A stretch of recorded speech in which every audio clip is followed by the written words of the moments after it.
Bonjour à tous, ensemble pensons l'assurance affinitaire de demain. Et bonjour à vous Christophe Biancini. Bonjour madame. Merci d'être avec nous. Vous êtes directeur général de Garantie Privée. Alors est-ce que vous pouvez nous en dire plus sur qui vous êtes et quelles sont vos fonctions, vos missions? Alors, je suis directeur général et cofondateur de Garantie Privée. Garantie Privée a été fondée en 2010 à Bordeaux. Garantie Privée est spécialisée dans la conception de programmes affinitaires et de services affinitaires, la distribution, la gestion complète des programmes. Garantie Privée est une filiale du groupe Elis. Le groupe Elis étant constitué de Garantie Privée et de la société NES, acteur historique de l'extension de garantie du service après-vente pour les fabricants. Ce qui veut dire que nos offres sont structurées pour être pensées globalement, donc on maîtrise toute la chaîne de distribution, conception, distribution, gestion du sinistre, jusqu'au bout. Vous avez combien de personnes ? Garantie Privée, 70 personnes qui sont situées sur Bordeaux, mais aussi en Espagne. Le groupe, c'est 300 personnes, 2 sites. Vous avez des sites techniques, logistiques, voilà. Quelle serait votre définition de l'assurance affinitaire ? Vaste question. C'est la vaste question. Je dirais que l'assurance affinitaire, effectivement, c'est une assurance. Ce sont des prestations d'assurance qui finalement accompagnent le quotidien de toutes les personnes aujourd'hui. Elles viennent finalement couvrir un risque, soit à l'occasion d'un achat de produits, alors d'une courte durée ou d'une longue durée. On connaît tous les assurances casse, vol, mais elles viennent aussi accompagner finalement aussi l'usage d'un service. On a tous eu une assurance voyage, une assurance... Voilà. Donc finalement, elles sont là, elles sont pensées pour accompagner le quotidien, le risque du consommateur. Elles sont optionnelles, ça veut dire qu'elles sont, à la différence des assurances classiques, elles sont pas obligatoires. Et ce qui, finalement, c'est l'assurance rêvée, quoi. L'assurance rêvée, voilà votre définition de l'assurance affinitaire. Mais pourquoi pas ? Quels sont les produits et les services que vous proposez ? Alors, on est spécialisé sur des produits techniques, c'est-à-dire que vous allez avoir 4 grandes familles. Les produits techniques électroménagers, multimédia, téléphonie. Vous allez avoir les produits ensuite de type produits médicaux, tels que l'audioprothèse ou l'optique. Les univers maison, comme la cuisine, et enfin la mobilité, tout ce qui est trottinette, vélo, voilà. Donc on est assez spécialisé sur des produits techniques, qui est aussi du fait de notre structure historique de groupe propre à la réparation, puisque nous maîtrisons également la réparation ou le pilotage de la réparation des produits que nous couvrons. Et sur vos canaux de distribution et vos cibles, quels sont-ils ? Alors historiquement, garantieprivée.com s'adressait aux particuliers. Quand j'ai lancé garantieprivée.com, c'était pour distribuer et faciliter l'accès aux assurances affinitaires, finalement, auprès du grand public. Ça nous a donné une grande expérience en termes de parcours et d'intégration. Aujourd'hui, nos services sont principalement distribués à 90% auprès des distributeurs, intégrés totalement dans le parcours du distributeur, que ce soit pour des offres professionnelles ou celles du particulier, mais essentiellement chez le distributeur. La troisième voie qui est importante, c'est des assurances qui sont embarquées. Nos produits sont également embarqués auprès de nos partenaires financiers. Vous pouvez préciser un peu les produits embarqués ? Le produit embarqué, c'est un produit d'assurance qui va s'intégrer dans une offre de service. Typiquement, lorsque vous allez acheter un produit Samsung, que vous allez en faire une location, le loueur va intégrer une assurance, donc on va dire qu'elle est embarquée, puisqu'elle est totalement intégrée dans le parcours du client. Donc nous sommes actuellement sur des programmes. Depuis 2013, nous avons initié ces programmes. Christophe Biancini, on a envie aussi de vous entendre sur le marché plus généralement de l'affinitaire en France. Vous êtes directeur général de Garantie Privée, donc vous avez une belle vision de ce marché. Qu'est-ce que vous pouvez nous en dire pour aujourd'hui ? Quels sont vos constats ? Lorsque j'ai commencé l'affinitaire, on parlait d'un marché de 2 milliards. Aujourd'hui, on parle d'un marché de 20 milliards. Donc ce marché s'est considérablement structuré. Il s'est structuré de par l'explosion du numérique et de l'usage des services, l'explosion de la téléphonie, on est quand même sur des marchés très forts. Les grands enjeux sur ce marché, ce sera d'être toujours au plus près et plus intégrés, que nos services soient les plus accessibles et les plus simples. Donc il faut qu'ils soient pensés totalement pour un usage utile. On crée des services pour qu'ils soient utiles et utilisés par le client, le consommateur. Donc, un marché dynamique en France. Un marché dynamique. Vous observez également aussi ce qui se passe en oui, Europe. puisque nous sommes présents aussi en Espagne, donc un marché très dynamique en Espagne comme en Italie, donc très fortement dynamique et qui va continuer de toute manière de progresser avec la digitalisation finalement des parcours et aussi un effort de toute la profession pour simplifier le produit qui soit le plus accessible, le plus compréhensible possible. Et puis aussi, comme vous l'avez dit tout à l'heure, peut-être la démultiplication des besoins des consommateurs dans leur quotidien qui va développer beaucoup de créativité. C'est sans fin. Donc c'est sans fin.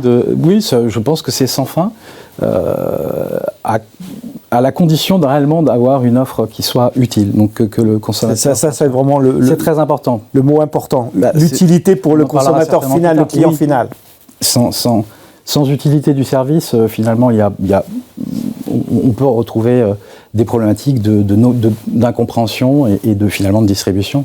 On vient finalement, pour Garantie Privée au sein du groupe Elis, notre métier, c'est d'abord du service client.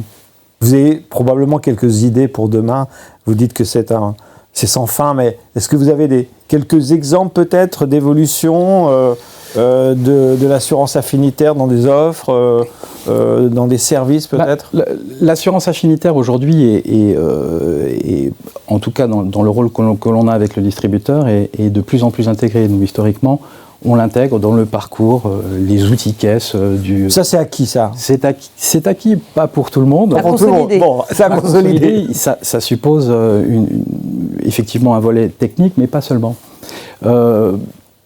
Ça suppose aussi, et je crois que c'est le cas aujourd'hui chez les distributeurs, en tout cas c'est aussi le travail du courtier d'amener le distributeur, c'est non plus d'en faire un service accessoire optionnel, où le distributeur finalement en voit souvent une occasion de rentabilité, mais d'en faire un élément de service client, un élément réellement différenciant et fidélisant.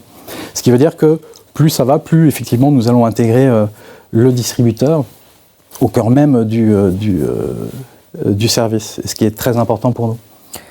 Vous nous avez expliqué tout à l'heure votre singularité, Christophe, grâce à effectivement l'activité de vos deux sociétés. J'aimerais avoir votre avis sur une dimension de communication, ou d'image ou de confiance. Quelle est votre vision, quel est votre avis tout simplement sur la confiance des consommateurs dans ce type d'assurance? Le consommateur, on l'a vu, les études le montrent, le consommateur finalement consomme. Qu'il soit jeune ou moins jeune, il y a une appétence à condition que le produit soit compris et soit simple et soit le plus intégré possible. Donc je pense que je suis assez confiant sur Ce n'était pas toujours le cas. Hein. Ce n'était pas toujours le cas. Pourquoi ce n'était pas le cas? Parce qu'effectivement, on a trop pensé par moment un service comme d'abord un service financier plutôt qu'un service utile pour le client. Ce qui n'est plus le cas aujourd'hui. Les réglementations sont aussi passées par là pour donner beaucoup plus de transparence. Et de cadre. Oui. Et de cadre, ce qui est très bien. Je pense que toute la profession en a conscience. Les produits et nos produits ont considérablement évolué en qualité. Donc je pense que c'est essentiel. Donc il faut poursuivre ce chemin. La confiance, c'est, comme je l'ai dit, placer aussi nos distributeurs, nos partenaires au cœur du service. Hein, le distributeur aujourd'hui, on l'implique aujourd'hui dans nos systèmes de réparation, est impliqué dans la solution. C'est également le cas quand... je vais vous donner un exemple. Un client aujourd'hui qui a une panne sur un téléphone, si on peut utiliser le réseau de réparation du distributeur, on va envoyer le client dans le réseau du distributeur. C'est-à-dire que plus on impliquera le distributeur ou le porteur de nos offres, mieux ça sera. C'est en faire un réel outil d'intégration et de service client. Donc un produit ou un service utile, complètement intégré en fait à l'univers et l'expérience client. Hein. C'est un peu ça les éléments que vous nous évoquez, un service intégré à l'enseigne de la marque. Ça nécessite probablement de la précision, enfin tant de la conception au service après-vente, si je puis dire, non ? Ça nécessite de la conception, ça nécessite aussi la personnalisation peut-être. De la personnalisation qui est une bonne connaissance. Je suppose aussi que le courtier soit réellement intégré, comprenne bien le réseau de distribution, les contraintes du distributeur pour pouvoir correctement distribuer, intégrer le service. On ne peut pas, c'est pour ça que pour nous-mêmes, nous sommes plutôt spécialisés parce que nous maîtrisons les réseaux de distribution et comprenons les contraintes de nos clients. Concernant les parcours et l'expérience client, vous avez une longue expérience, en tout cas de plus d'une dizaine d'années sur le sujet. Où est-ce qu'on en est aujourd'hui ? Qu'est-ce que vous pouvez nous en dire ? Je crois que sur les parcours, on poursuit l'intégration quand elle est possible. Chez Garantie Privée, nous fournissons énormément d'outils clés en main, mais de techno. Ouais. De techno. Au-delà de ça, donc, on va poursuivre cette intégration. On doit aussi effectivement replacer dans cette intégration et dans ces parcours le distributeur. Donc le distributeur est acteur. Ce qu'on cherche aussi à faire, c'est finalement un guichet unique. Ce que je disais tout à l'heure, plus ça va aller, plus finalement, lorsque vous allez consommer votre produit ou acheter un produit affinitaire, vous devez aussi au même endroit pouvoir avoir, lorsque vous en avez besoin. Le guichet unique, c'est ça. Le guichet unique, pour moi, c'est... on achète et on répare au même endroit. J'achète, je consomme... j'achète un service et je veux un seul interlocuteur. C'est beaucoup plus clair à la fois pour le distributeur ou la marque et surtout le consommateur. Et beaucoup plus pratique. J'ai un problème, j'ai souscrit une assurance, je passe par le même guichet. Cela demande un travail d'intégration très important avec le distributeur et nos partenaires assureurs également. Donc une notion d'utilité, de guichet unique, hein, c'est deux mots très forts que vous avez prononcés. Christophe, on va faire un petit focus, si vous le permettez, sur les enjeux de société, les enjeux environnementaux, les enjeux climatiques et sociétaux. Est-ce que c'est un sujet pour l'assurance affinitaire ? Oui, c'est un sujet. Il doit totalement aujourd'hui, de toute façon, il doit totalement être intégré. Nous, historiquement, nous sommes un groupe qui, depuis 30 ans, réparons des produits. Donc, on est des précurseurs, presque. Très précurseurs sur ces sujets, typiquement. Les secondes villes, des outils, voilà, tout ça. Aujourd'hui, je vais vous donner juste un chiffre, c'est 15 millions de contrats de garantie qui sont gérés par le groupe. Ça veut dire que nous avons une grosse expérience de la réparation, mais aussi de la seconde vie. Typiquement, aujourd'hui, un produit... Depuis quelques années, hein, c'est classique chez nous, un produit peut être finalement le résultat d'un échange. Ce produit qui est cassé mais qui a été échangé va être réparé pour être revalorisé, remis dans l'économie circulaire par exemple. Ce produit pourrait très bien être d'ailleurs assuré ou couvert par une extension panne ou une assurance panne d'un produit d'occasion. Donc oui, cette culture et ce savoir-faire est intégré chez nous, mais ça doit être le cas pour l'ensemble de la profession, ce qui suppose aussi de le penser dès le départ. C'est-à-dire que dans la conception du service, il faut cette brique obligatoire de qu'est-ce qu'on fera du produit, est-ce que je peux optimiser finalement la réparation, donc c'est ce qui est quand même aujourd'hui demandé, est-ce que je peux réduire mon temps de réparation, mon temps de transport, est-ce que je peux choisir un réseau de proximité pour éviter éviter un transport avec une étiquette prépayée. Ouais, tout ça sont pensés avec le distributeur, avec l'assureur. Et si on peut intégrer l'ensemble des capacités du distributeur, nous le ferons. C'est en général, pour l'expérience client, c'est ce qu'on préfère. Le client, il préfère pas un remplacement plutôt que la réparation ? Il préfère pas avoir du neuf plutôt que du vieux reconditionné ? Alors, je force un peu le trait, excusez-moi. Oui, vous avez raison. Il y a à peu près 5 ans ou 6 ans, on avait encore beaucoup de programmes où c'était de l'échange à neuf. Aujourd'hui, le consommateur s'est adapté aussi. Adapté, s'est cultivé aussi et se rend compte. Donc non, on change progressivement, à condition d'être clair, encore une fois, sur la promesse. qu'est-ce que je vais faire lorsque un produit est cassé? Je vais te le réparer ou je vais te l'échanger avec un produit reconditionné, le reconditionner et reconditionner à neuf. Nous avons des programmes de produits qui sont finalement rendus comme neufs, réutilisables comme du neuf. Donc il faut que ce soit bien clair lorsque c'est proposé et totalement transparent avec le consommateur. Avec le client final. Ensemble, on voit l'assurance affinitaire de demain. Est-ce que vous voyez de nouveaux champs, Christophe, de nouveaux usages pour les mois qui viennent, les années à venir? Je pense que l'assurance affinitaire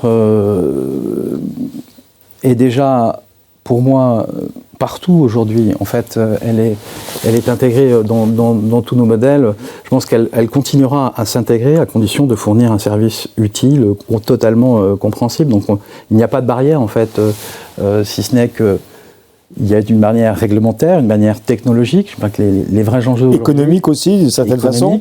Mais les vrais enjeux aujourd'hui seront de pouvoir personnaliser encore un peu plus nos services. Et ça, cela passera par la data. On ne va pas ouvrir le débat sur l'intelligence artificielle et la data, mais c'est globalement le vrai enjeu. Comment on peut travailler sur une data qui permette d'optimiser nos services et de proposer une offre plus appétante, encore plus appétante. Christophe Biancini, nous allons parler maintenant de vos convictions dans le domaine de l'assurance affinitaire. L'assurance affinitaire, c'est vraiment l'assurance du quotidien pour les Français?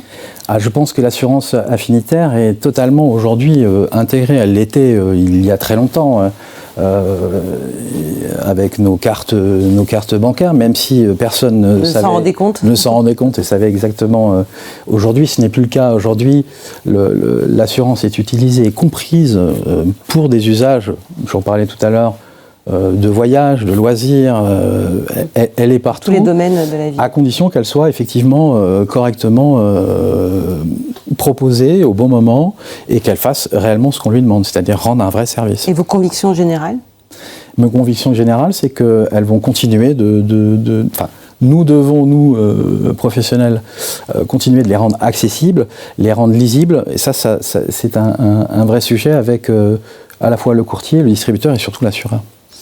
Est-ce qu'il n'y a pas aussi peut-être, Christophe, un enjeu de compréhension générale, ou voire, j'allais dire, de formation des intermédiaires, en fait, digitaux ou humains, qui proposent ce type d'offre? Le courtier a un rôle extraordinaire à jouer dans le fait de, finalement, non pas concevoir un produit, mais le distribuer. Dans la distribution, il y a aussi finalement comment on accompagne, et c'est quelque chose que nous avons, nous, initié et beaucoup travaillé avec nos partenaires distributeurs, c'est finalement former.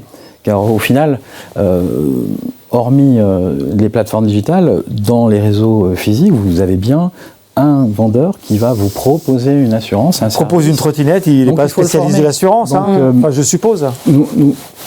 Cet enjeu de formation qui soit à la fois réglementaire, puisqu'il faut aussi parler du cadre réglementaire, et puis la bonne connaissance de nos services qui sont de plus en plus techniques ou très évolués.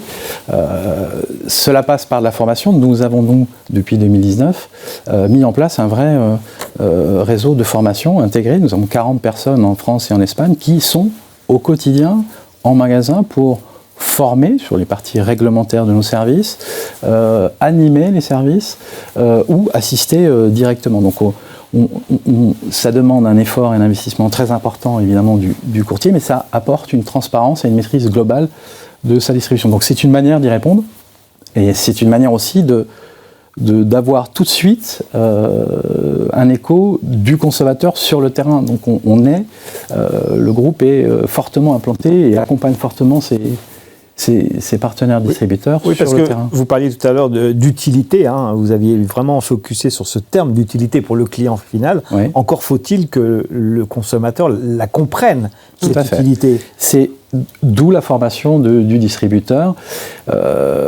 Cela passe aussi par un engagement un peu plus fort du distributeur comme de l'assureur dans la conception et dans la qualité des services qui vont être proposés. Donc, en tout cas, nous avons fait le choix je pense qu'on est très peu à mettre en place auprès des distributeurs une force finalement d'animation et une force de commerciale pour finalement expliquer. Mais expliquer, c'est expliquer aux vendeurs, expliquer éventuellement aux consommateurs, puisqu'on est en contact direct aussi avec le consommateur. Donc plus cette confiance, cette transparence se fera, mieux ça sera. Si je vous entends bien, c'est un enjeu majeur. C'est un enjeu majeur, fondamental. Christophe Biancini, maintenant je vais vous mettre en contact direct avec les consommateurs. Vous allez vous prêter au jeu de la caméra directement. Si vous deviez vous adresser à, admettons, des milliers de clients finaux, quel serait votre message concernant l'assurance affinitaire ? Alors, je dirais que l'assurance affinitaire, finalement, c'est une assurance, c'est un compagnon de tous les jours qui va nous accompagner dans notre quotidien. C'est un produit qui est finalement de plus en plus accessible, de plus en plus flexible, de plus en plus personnalisé. Ce sont des services qui sont aujourd'hui travaillés par des milliers de personnes et surtout une profession qui a réellement à cœur de placer la relation client et l'expérience client au cœur de ses préoccupations. Donc je suis plutôt confiant à consommer sans modération. Merci beaucoup Christophe. Merci. Merci. Merci.